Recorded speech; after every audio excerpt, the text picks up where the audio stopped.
Il a quitté sa femme et ses enfants 5 ans plus tard. Il l'a invité à son mariage. Mais son arrivée a mis l'événement à l'arrêt.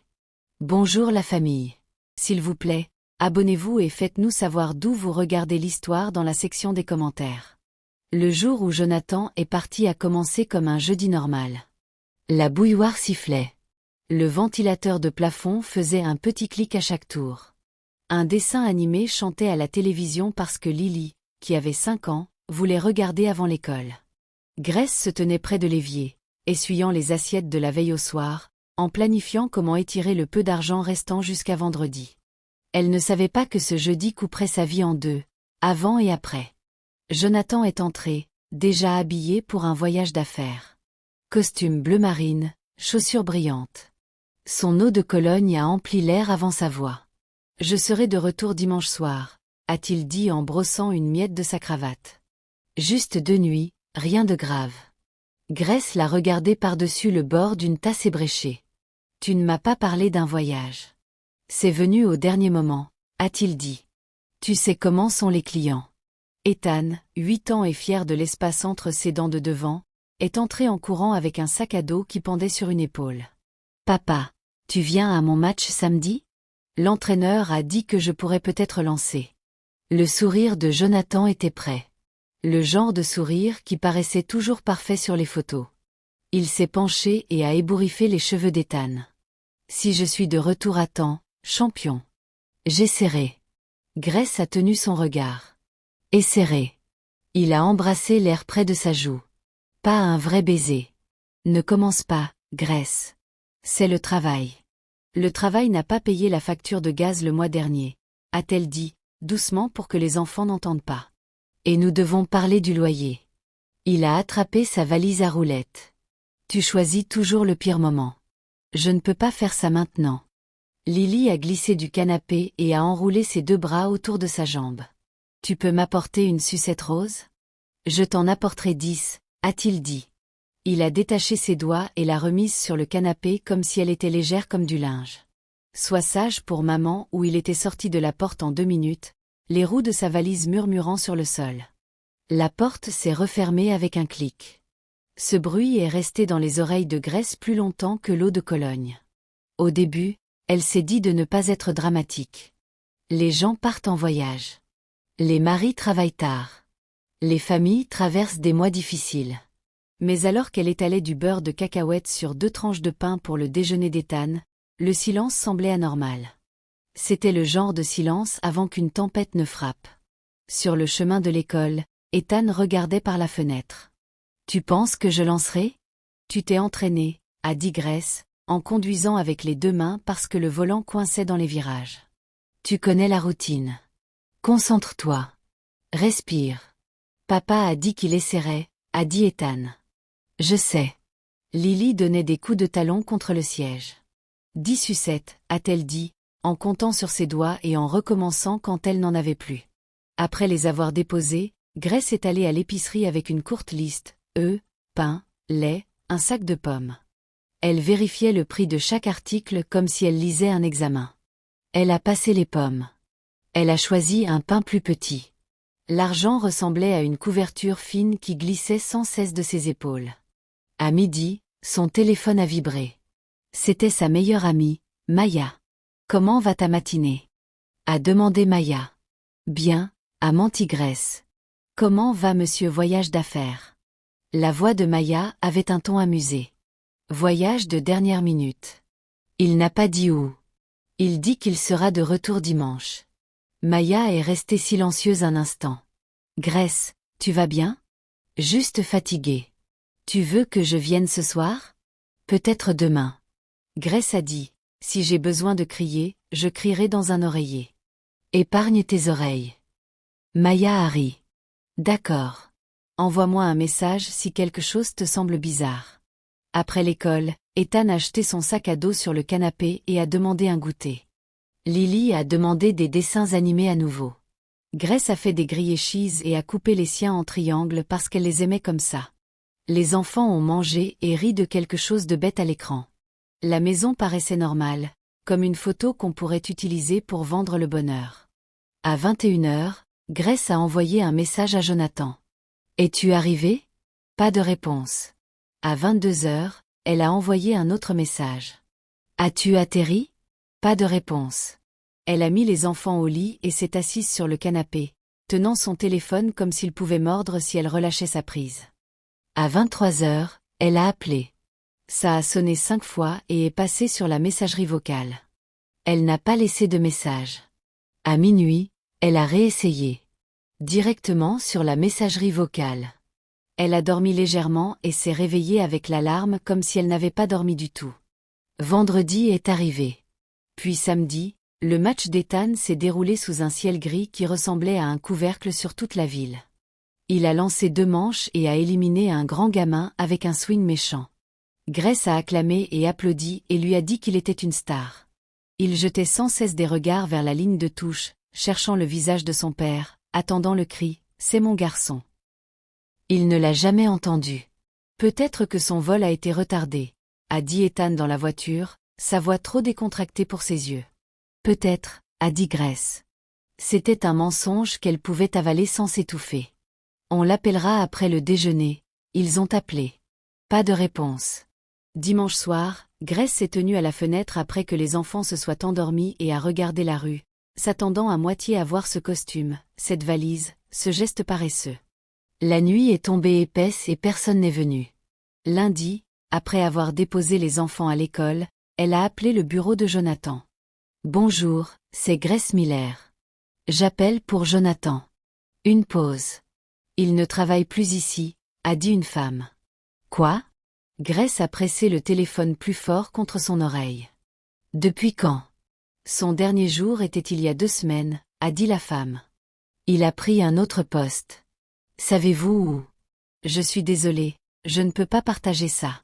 Grace a mis fin à l'appel et est restée immobile dans la cuisine, le sol frais sous ses pieds nus. Il y a 2 semaines. Il avait déjà quitté son travail avant de lui parler d'un voyage. Elle a composé le numéro de Maya. Il a démissionné, a dit Grace quand Maya a répondu. Démissionné de quoi? Son travail? Il y a 2 semaines. Il n'est pas en voyage, Maya. Il est parti. La voix de Maya s'est adoucie.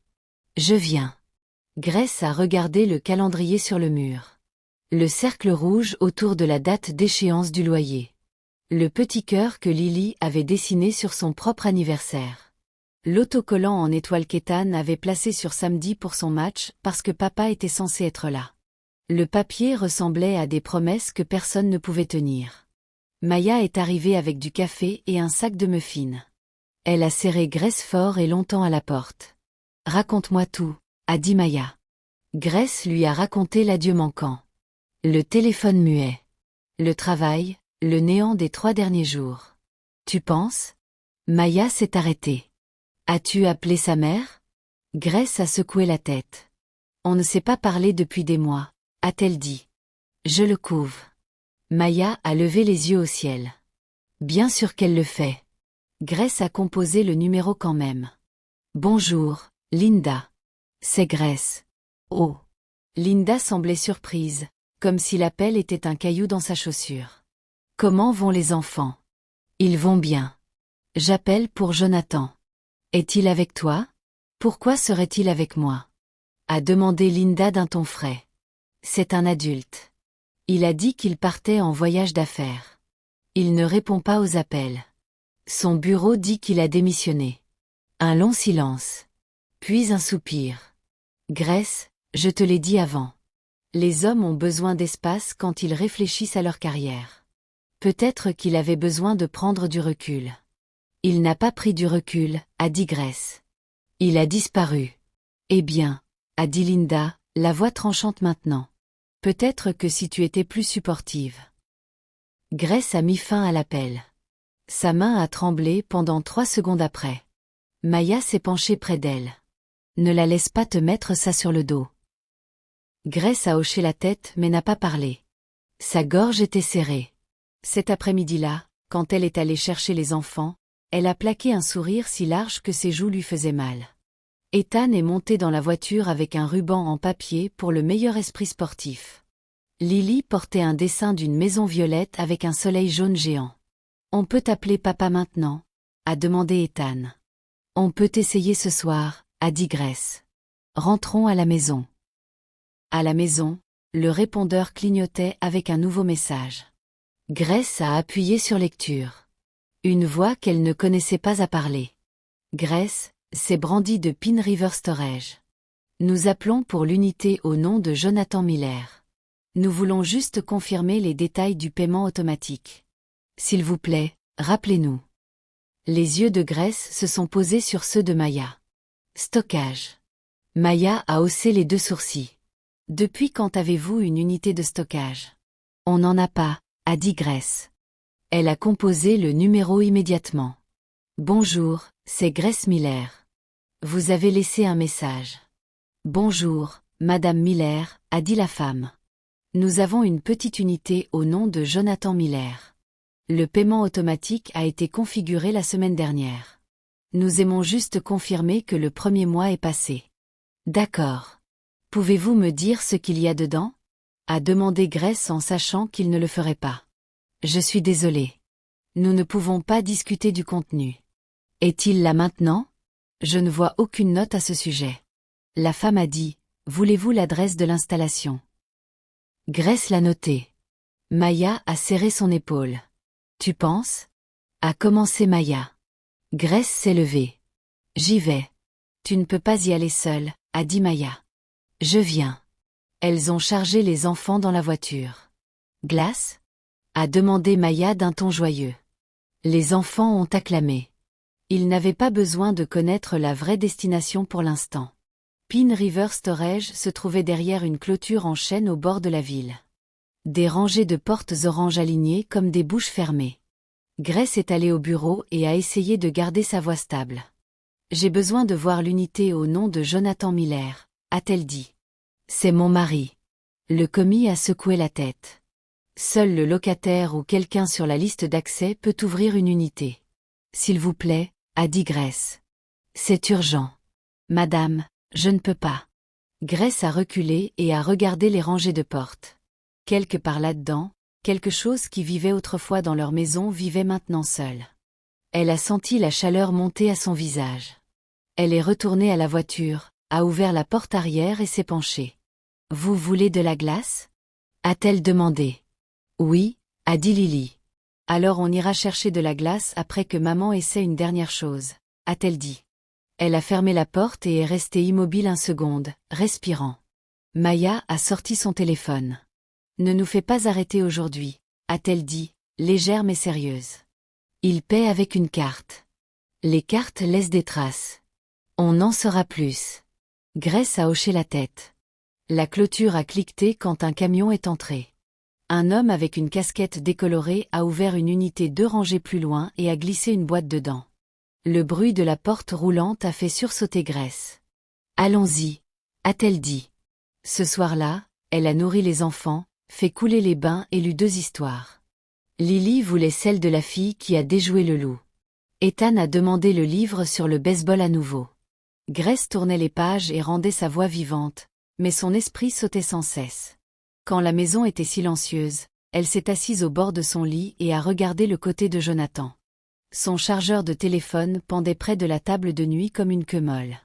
Son oreiller gardait la légère empreinte d'une longue habitude. Sa veste de costume était encore sur la porte du placard. Elle l'a descendue et a glissé ses mains dans les poches. Un ticket de cinéma, un emballage de menthe, rien de plus. Elle a ouvert son tiroir, chaussettes, t-shirt. Elle a vérifié le tiroir profond, celui qu'il gardait fermé, vide. Elle ne l'avait pas remarqué vide. Elle a vérifié le placard. 3 de ses chemises manquaient. Les bonnes qu'il portait quand il voulait que le monde l'aime. Son sac de sport gris manquait aussi. Grace est allée au garage. Son ensemble de clubs de golf parti. La glacière qu'il prenait pour les tailgates. Parti.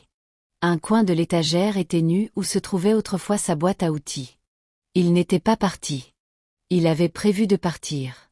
La vérité était une brûlure lente qui remontait le long de sa colonne vertébrale jusqu'à s'installer derrière ses côtes. Elle ne pouvait pas respirer pendant une seconde, et quand elle le pouvait, l'air semblait mince. Son téléphone s'est allumé avec un message d'un numéro inconnu. Il est avec moi. N'appelle plus. Elle l'a lu 3 fois. Son cœur a cogné fort. Maya était la première personne à qui elle a pensé appeler, mais elle ne l'a pas fait. Au lieu de ça, elle a tapé « Qui est-ce ? Où est-il ?» Pas de réponse. Arrière. « Tu vas t'en sortir, maman. »« Je vais mieux que bien, » a-t-elle dit. « Va être incroyable. » Il a souri et a couru. Lily a agité les 2 mains, puis a sauté vers l'entrée. Grace les a regardés partir jusqu'à ce que les portes se ferment derrière eux. Elle a mis la voiture en marche. La journée devant ressemblait à une montagne, mais les montagnes se gravissent pas à pas. Elle avait une liste, un stylo et un cœur qui ne se briseraient pas où quiconque pourrait le voir. Elle a tourné le volant et a commencé la première route escarpée du reste de sa vie. Si vous n'êtes pas encore abonné, j'aimerais que vous rejoigniez notre communauté en cliquant sur le bouton s'abonner. À travers nos histoires, nous construisons de l'espoir et donnons un avenir aux enfants et aux femmes maltraitées partout dans le monde. Motivez-nous en vous abonnant en cliquant sur le bouton s'abonner et en activant votre cloche de notification. Dites-nous aussi dans les commentaires d'où vous nous regardez et comment cette histoire vous a touché. 5 ans ont passé. Ils ne sont pas passés comme les pages d'un calendrier dans un film. Ils ont rampé. Chaque mois avait ses propres batailles. Une facture en retard ici, une fièvre là, une voiture qui refusait de démarrer un lundi matin pluvieux. Grace avait appris à survivre sans Jonathan. Au début, elle pensait qu'elle ne pouvait pas. Elle le considérait comme la colonne vertébrale de la famille. Mais quand il est parti, elle a découvert qu'elle était la colonne vertébrale. Elle travaillait le matin au dîner, le soir à nettoyer des bureaux, et chaque autre moment à garder la vie d'Ethan et Lily assez stable pour qu'elle ne bascule pas. À la 2e année, la piqûre s'était atténuée en quelque chose de plus calme. Pas du pardon, mais un engourdissement qui lui permettait de se lever chaque jour sans que sa poitrine lui fasse mal de l'intérieur. À la 5e année, Ethan avait 13 ans, grand pour son âge, avec une voix qui craquait parfois quand il s'excitait. Lily avait 10 ans, avec les cheveux sombres de son père, mais les yeux perçants de sa mère. Il ne parlait plus beaucoup de Jonathan, mais il était là dans les questions non posées. Dans la façon dont Ethan regardait les autres papas au match de baseball, dans la façon dont Lily pressait parfois son visage contre le bras de Grace pendant les spectacles scolaires et murmurait « As-tu applaudi assez fort pour nous deux ?» C'était un mardi après-midi quand l'enveloppe est arrivée. Grace pliait le linge dans le salon, le rythme régulier et mécanique qu'elle maîtrisait quand elle l'a remarqué sur la table basse. L'adresse de retour était inconnue. L'écriture, cependant, ne l'était pas. Les lettres inclinées de Jonathan la regardaient comme un visage qu'elle n'avait pas vu depuis des années, mais qu'elle pouvait encore reconnaître dans une foule. Elle s'est assise. Pendant un moment, elle ne l'a pas ouverte. Elle l'a juste regardée, son pouce traçant le bord, son esprit pris dans une boucle étrange. Pourquoi maintenant? Enfin, elle l'a déchirée. À l'intérieur, une carte épaisse de couleur crème. Le genre de papier que les gens utilisent quand ils veulent montrer que leur vie s'est élevée. Monsieur Jonathan Miller demande l'honneur de votre présence au mariage de ses yeux se sont figés sur le nom de la mariée, Rebecca Lane. Sous les lignes imprimées, dans son écriture familière, une phrase de plus. Je serais honorée si vous pouviez assister. Grace a laissé échapper un rire. Pas un joyeux, mais le genre court et tranchant qui brise le silence dans une pièce. Elle a posé la carte sur la table comme si c'était quelque chose de dangereux. Quand Ethan est rentré de l'entraînement, en sueur et affamé, il a laissé tomber son sac et a demandé « C'est quoi ça ?» Rien dont tu doives t'inquiéter, a dit Grace trop vite. Il lui a lancé le regard qui disait qu'il ne la croyait pas, mais a décidé de ne pas insister. Après que les enfants soient allés au lit, Grace a appelé Maya. « Tu ne vas pas le croire, » a commencé Grace. « Essaie, » a dit Maya. « Il se marie. » Une pause. « Avec toi ?» Grace a ricané. « Non, avec une femme nommée Rebecca. » Et devine quoi? Il m'a invité. Invité à son mariage. La voix de Maya a monté d'une octave. Oui. Vas-tu? Oh, Grace, cet homme a du culot. Il n'a pas envoyé de carte d'anniversaire pour Ethan. Il n'est pas venu au récital de Lily. Mais maintenant, il veut que tu t'asseyes là et que tu applaudisses pendant qu'il épouse quelqu'un d'autre. C'est ce que ça ressemble. Qu'est-ce que tu vas faire? Je ne sais pas encore. Maya est restée silencieuse un seconde. Tu ne penses pas vraiment à y aller, hein? Grace s'est adossée au canapé. Je ne sais pas. Une partie de moi pense que c'est fou. L'autre partie, je pense que je veux qu'il me voie. Pas brisée, pas suppliante, juste moi. À part ça, si tu y vas, tu dois être prête. Ce n'est pas juste pour le voir. C'est entrer dans sa nouvelle vie, celle qu'il a choisie au lieu de la tienne. Grace a fermé les yeux. Je sais. L'invitation est restée sur la table basse pendant 2 jours avant que Grace ne prenne une décision. Elle ne le dirait pas aux enfants. Il n'y avait aucune raison pour qu'ils portent cette image dans leur tête. Leur père en costume, souriant pour l'avenir de quelqu'un d'autre. Le mariage était dans une ville à 2 heures de là, dans un hôtel si chic que Grace a dû chercher comment prononcer son nom. Le genre d'endroit où on sent l'argent avant de le voir. Le matin du mariage, Grace s'est habillée lentement, pas avec quelque chose d'ostentatoire, une simple robe noire qui lui allait bien, des boucles d'oreilles en perles héritées de sa grand-mère. Pas de maquillage lourd, juste une touche de rouge à lèvres. Elle n'était pas là pour rivaliser. Avant de partir, Ethan a demandé « Où vas-tu » ? Juste voir quelqu'un du passé, a-t-elle dit. Est-ce qu'ils sont importants? Il l'était, a dit Grace. Le trajet a semblé plus long que 2 heures. Plus elle s'approchait, plus ses pensées devenaient lourdes. Elle se rappelait les premiers jours avec Jonathan, les dimanches matins avec des pancakes, les discussions tardives sur leurs rêves. Elle se rappelait le jour où il est parti, l'unité de stockage, le message de la femme, la façon dont le silence peut peser plus lourd que des cris. Quand elle est arrivée, le parking de l'hôtel était plein de voitures plus propres et plus neuves que la sienne. Elle est entrée par des portes en verre si polies qu'elle ressemblait à de l'air. Un homme en costume l'a accueillie à l'entrée. Ici pour le mariage Millerlan. Oui, a-t-elle dit. Sa voix n'a pas tremblé. Il l'a dirigée vers la grande salle. Le son de musique à cordes flottait avant même qu'elle n'atteigne les portes. Elle pouvait entendre des rires, le tintement de verre, le froissement de tissu cher. Les portes se sont ouvertes. Des roses blanches bordaient l'allée. Des rubans dorés drapaient de chaise en chaise. Une foule d'invités bien habillés remplissait les sièges. Devant, Jonathan se tenait dans un costume sur mesure qui le faisait paraître plus grand, plus jeune, ou peut-être juste plus poli. À côté de lui, Rebecca Lann était tout ce que Grace avait attendu. Belle d'une manière calculée, son sourire large et intact, sa robe un fleuve de soie blanche. Jonathan était en plein rire à quelque chose qu'un des garçons d'honneur avait dit. Puis ses yeux se sont posés sur elle. Le rire s'est arrêté. La couleur a quitté son visage si vite que Grace a pensé qu'il pourrait s'évanouir. Un murmure a traversé la foule. Des têtes se sont tournées. Les gens murmuraient. Grace n'a pas bougé vite. Elle a descendu l'allée, ses talons cliquetant contre le sol en marbre. Chaque pas semblait agrandir le silence jusqu'à ce que la musique elle-même faiblisse. La mâchoire de Jonathan s'est serrée. Ses yeux ont darté vers Rebecca, puis de nouveau vers Grace. Quand elle a atteint l'avant, elle ne s'est pas assise. Elle n'a pas souri. « Bonjour, Jonathan », a-t-elle dit. Sa voix était calme, mais elle portait. Les murmures sont devenus plus forts. Rebecca a jeté un regard entre eux, son sourire parfait tremblant juste assez pour montrer la première fissure. Les yeux de Jonathan se sont fixés sur Grace comme si elle était un fantôme sorti du passé. Pendant une longue seconde, il n'a pas bougé. Ses mains, qui avaient été jointes proprement devant lui, ont tressailli. « Grace », a-t-il dit, à peine au-dessus d'un murmure. Les murmures des invités ont enflé. Rebecca a regardé de lui à Grace, sa posture parfaite se rétrécissant légèrement, comme une mèche de bougie se courbant sous la chaleur. Grace n'a pas cligné des yeux. « Tu as l'air surpris », a-t-elle dit.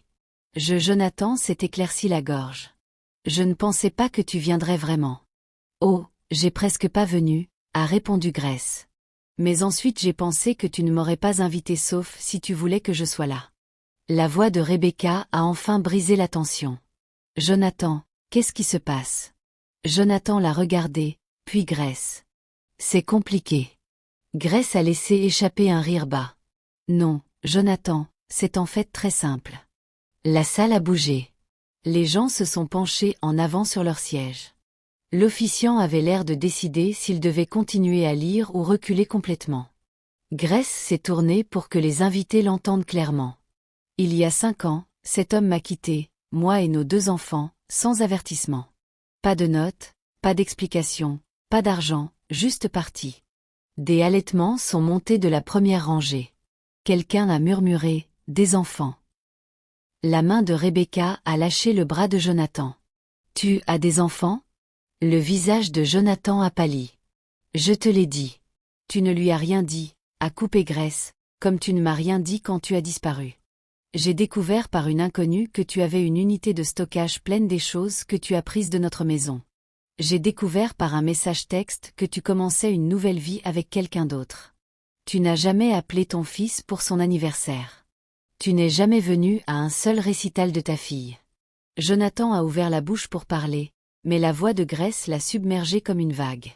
Pendant 5 ans, je les ai élevés seuls, payé les factures, attendu dans les salles d'urgence quand Ethan avait des crises d'asthme, travaillé 2 emplois pour que Lily reste à l'école, et pendant tout ce temps, tu étais ici à construire cette image parfaite pour toi-même. La foule était silencieuse maintenant, sauf pour le bruissement occasionnel de quelqu'un se déplaçant sur son siège. Même le quatuor à cordes s'était arrêté, leurs archets figés en l'air. Grace a fouillé dans son petit sac à main et en a sorti une enveloppe. Elle s'est avancée et l'a tendue à Rebecca. « Sais-tu ce que c'est ?» a demandé Grace. Rebecca a froncé les sourcils. « Non, c'est une copie de mon certificat de mariage, » a dit Grace. « Avec Jonathan Miller. Nous sommes toujours légalement mariés. » L'air dans la salle s'est fissuré. Quelqu'un a halté assez fort pour que tout le monde l'entende. Le visage de Rebecca s'est vidé de sa couleur. « Quoi ?» Jonathan a fait un pas en avant. « Grace, je ne... » Grace a dit, en levant une main. « Ne me mens pas. Pas ici. Pas maintenant. » L'officiant s'est éclairci la gorge. « Monsieur Miller, est-ce vrai ?» Jonathan avait l'air de vouloir s'enfuir. « Nous sommes séparés depuis des années. »« Je ne pensais pas, tu ne pensais pas, » a dit Grace sèchement. « C'est ton problème. Tu n'as pas pensé aux enfants. Tu n'as pas pensé aux factures. Tu n'as pas pensé aux promesses que tu as faites devant ta famille et tes amis. Des promesses que tu es là à faire à nouveau comme si elles ne signifiaient rien. » Rebecca a reculé de lui, secouant la tête lentement. « Tu m'as dit que tu étais divorcé. Tu as dit que c'était finalisé il y a des années. » Jonathan a tendu la main vers la sienne. Elle l'a retirée comme si elle brûlait. « Je ne voulais pas compliquer les choses, » a-t-il dit faiblement. « Compliqué ?» La voix de Rebecca a craqué. « Tu m'as menti. Tu as menti à tout le monde ici. » Elle s'est tournée vers les invités. « Est-ce que vous saviez tous qu'il était encore marié ?» Des têtes ont secoué. Les murmures ont recommencé, plus fort cette fois. La voix de Grace s'est adoucie, mais elle portait encore plus de poids. « Jonathan, tu peux vivre comme tu veux. Tu peux fuir la vérité, mais tu ne peux pas la réécrire. Et aujourd'hui, la vérité t'a enfin rattrapé. » Elle s'est tournée vers les invités, vers les roses blanches brillantes et les rubans dorés, et le sol brillant qui sentait vaguement la cire. « Je ne suis pas venue ici pour ruiner un mariage. Je suis venue parce que j'avais besoin qu'il voie et que vous voyiez tout ce qu'il a laissé derrière et pour se rappeler que la trahison a des conséquences. » Rebecca a regardé Jonathan comme si elle le voyait pour la première fois. Puis elle a dit clairement et fermement, « Ce mariage est terminé. » Elle a soulevé l'ourlet de sa robe et est sortie la tête haute. Sa mère et 2 demoiselles d'honneur l'ont suivi de près, jetant à Jonathan des regards qui auraient pu le figer sur place. Le visage de Jonathan s'est durci. « Tu n'avais pas à faire ça devant tout le monde. » Grace s'est approchée, sa voix juste pour lui maintenant. « Non, Jonathan, je n'avais pas à le faire, mais je voulais que tu ressentes pendant 5 minutes ce que j'ai ressenti pendant 5 ans. » Elle a reculé, lui a jeté un dernier regard et s'est tournée pour partir. Alors qu'elle marchait vers les portes, la foule s'est séparée comme de l'eau. Certains regardaient, certains hochaient vaguement la tête, certains ne rencontraient pas son regard du tout. Quand elle est sortie dans l'air chaud, elle a senti le nœud dans sa poitrine se desserrer pour la première fois en des années. Elle n'a pas souri. Elle n'a pas célébré. Elle a juste respiré. Et pour la première fois depuis ce jeudi matin il y a 5 ans, ça ne faisait pas mal de prendre l'air. S'il vous plaît, abonnez-vous et faites-nous savoir d'où vous regardez l'histoire dans la section des commentaires. Au moment où Grace est rentrée dans son allée, son téléphone vibrait sans arrêt. Maya avait appelé 2 fois. Il y avait des messages non lus de numéros qu'elle ne reconnaissait pas et un message vocal d'une femme qui semblait avoir vu un soap-opéra en direct. « Je vous ai vu au mariage Millerlan. Vous êtes une femme courageuse. » Grace les a tous ignorés. Elle est entrée dans la maison pour trouver Ethan étalé sur le canapé avec une manette de jeu vidéo et Lily en train de dessiner dans un livre de coloriage. « Comment c'était ?» a demandé Ethan sans lever les yeux. Grace a hésité. C'était fini plus vite que je ne pensais. « Tu as vu ton ami ?» a demandé Lily. Grace a souri faiblement. « Oui, et j'ai dit ce que j'avais besoin de dire. » Aucun des enfants n'a insisté pour en savoir plus. C'était bien. Certaines choses pouvaient attendre. Le lendemain matin, Maya est arrivée avec du café et un sourire. « Tu es devenue virale, Grace. »« Quoi ?» Elle a tourné son téléphone. C'était là. Une vidéo tremblante au téléphone portable de Grace entrant au mariage. Le moment où Jonathan s'est figé, ses mots se déversant dans le microphone comme une bombe de vérité. La légende disait, une femme fait irruption au mariage de son ex et lâche une bombe. La vidéo avait des milliers de vues. Les commentaires étaient un champ de bataille. Elle est une héroïne. Il le méritait. C'était salissant, elle aurait dû le gérer en privé. C'est ce qui arrive quand tu laisses ta famille. Grace a regardé l'écran, ressentant un mélange étrange de satisfaction et d'épuisement. Les ragots locaux disent que la famille de Rebecca est furieuse, a continué Maya. Ils ont annulé tous leurs accords avec la compagnie de Jonathan. Le père de la mariée raconte apparemment à tout le monde que Jonathan est un fraudeur. Grace n'a pas jubilé, mais elle n'a pas eu pitié de lui non plus. À la fin de la semaine, les retombées avaient commencé.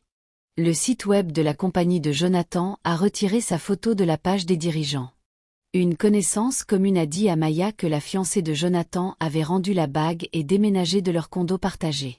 Un soir, après avoir mis les enfants au lit, le téléphone de Grace a vibré avec un numéro inconnu. Elle a presque ignoré, puis a répondu. Grace. C'était Jonathan. Sa voix était plus petite que dans ses souvenirs. Je voulais juste dire que tu n'avais pas à faire ça, a-t-il commencé. Oui, Jonathan, je l'ai fait. Tu as ruiné ma vie.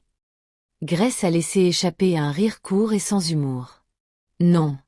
Tu as ruiné ta propre vie quand tu as quitté ta famille et que tu as tout construit sur des mensonges. J'ai juste ouvert le rideau pour que tout le monde voie le désordre que tu as fait. Il y a eu un long silence à l'autre bout. Comment vont les enfants ? A-t-il demandé enfin. Ils vont bien parce que je me suis assuré qu'ils aillent bien. Il a soupiré. Puis-je leur parler un jour ? Le ton de Grace était ferme. Quand tu pourras me montrer que tu es prêt à être un vrai père, pas juste une voix au téléphone. Jusque-là, non. Elle a mis fin à l'appel avant qu'il ne puisse argumenter. Au cours du mois suivant, le scandale est devenu l'actualité d'hier pour le reste du monde, mais pas pour Jonathan. Grace a entendu qu'il avait déménagé dans un petit appartement de l'autre côté de la ville, cherchant du travail. Les gens qui lui serraient la main au dîner de charité traversaient maintenant la rue quand ils le voyaient. Grace ne gaspillait pas ses jours à penser à lui. Elle se concentrait sur ses enfants, son travail et la satisfaction tranquille de savoir qu'elle l'avait affronté à ces conditions. Un samedi, pendant qu'elle regardait Ethan lancer à un match, une femme l'a approché des gradins. Elle était plus âgée, avec des cheveux argentés tirés en chignon. « Vous êtes la femme du mariage, n'est-ce pas ?» a demandé la femme. Grace a hésité. « Oui. » La femme a souri doucement. « Bravo à vous. Mon mari m'a quittée il y a 20 ans. Je n'ai jamais dit ce que j'avais besoin de dire. Je pense que j'ai porté ce poids tout ce temps. Vous avez fait la bonne chose. » Grace l'a remerciée et quand elle s'est tournée pour regarder Ethan éliminer un autre batteur, elle s'est sentie plus légère. Des mois plus tard, Jonathan a envoyé une lettre. Elle n'était pas longue. « Grace, je suis désolée. J'aurais dû être un meilleur homme, un meilleur père. Je pensais pouvoir recommencer à zéro, mais je comprends maintenant qu'on ne peut pas construire une nouvelle vie sur des mensonges. Jonathan. » Elle l'a plié, l'a rangé dans un tiroir et l'a laissé là. Elle n'avait pas besoin de ces mots pour avancer. Elle l'avait déjà fait. Le jour où Grace a vraiment su qu'elle avait gagné n'était pas le mariage, ni la vidéo, ni même la lettre. C'était un mercredi soir quand elle est rentrée du travail pour trouver Ethan en train d'apprendre à Lily comment faire des œufs brouillés. Il riait, l'odeur du beurre remplissant la cuisine. Quand Lily l'a vu, elle a dit « On fait le dîner pour toi, maman. Tu travailles trop dur. » Grace les a serrés tous les deux, en les tenant un peu plus longtemps que d'habitude. La trahison ne brise pas seulement la confiance. Elle teste la force de la personne trahie. Vous pouvez choisir d'être écrasé sous le poids des choix de quelqu'un, ou vous pouvez vous lever et faire les vôtres. Jonathan a tout perdu parce qu'il a construit son avenir sur des mensonges. Grace a tout gagné parce qu'elle a affronté la vérité et a refusé de se taire. Parfois, la plus grande revanche n'est pas ce que vous faites à quelqu'un.